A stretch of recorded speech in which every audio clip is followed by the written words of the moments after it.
సంగీత మాంత్రికుడు ఇళయరాజాకు ప్రముఖ ఆడియో సంస్థ సరిగమకు మధ్య జరుగుతున్న న్యాయ పోరాటం ఇప్పుడు సినీ పరిశ్రమలో హాట్ టాపిక్ గా మారింది.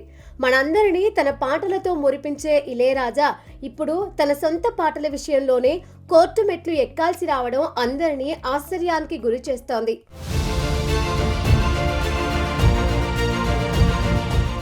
ఈ వివాదానికి అసలు కారణం 1976 నుండి 2001 మధ్య కాలంలో ఆయన సంగీతం అందించిన సుమారు 134 సినిమాల పాటలు. ఆ సమయంలో ఆ సినిమాల నిర్మాతలు తమ పాటల పూర్తి హక్కులను సరిగమ సంస్థకు శాశ్వతంగా అమ్మేశారు. అంటే చట్ట ప్రకారం ఆ పాటలపై పూర్తి అధికారం ఆ సంస్థకే ఉంటుంది.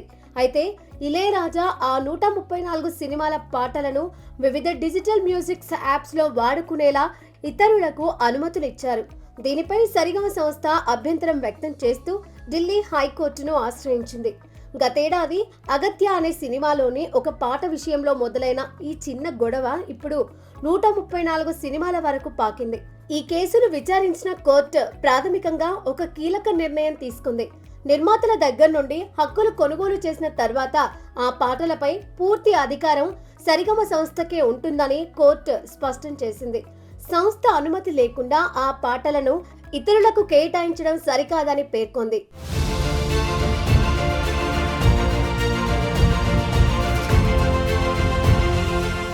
దీనివల్ల ఇప్పుడు ఇళయరాజాకు ఒక చిక్కొచ్చి పడింది. కోర్టు మధ్యంతర ఆదేశాల ప్రకారం తుది తీర్పు వచ్చే వరకు ఆ 134 సినిమాల పాటలను ఇళయరాజా ఎక్కడా వాడకూడదు.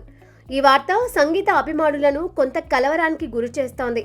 ఒక పాటను సృష్టించిన సంగీత దర్శకుడికి దానిపై హక్కు ఉంటుందా లేక డబ్బు పెట్టి కొన్న సంస్థకు ఉంటుందా అనే చర్చ ఇప్పుడు దేశవ్యాప్తంగా సాగుతోంది. ఒకప్పుడు ఎస్పీ బాలసుబ్రహ్మణ్యం గారితో కూడా ఇళయరాజా ఇలాంటి రాయల్టీ వివాదంలోనే నిలిచారు.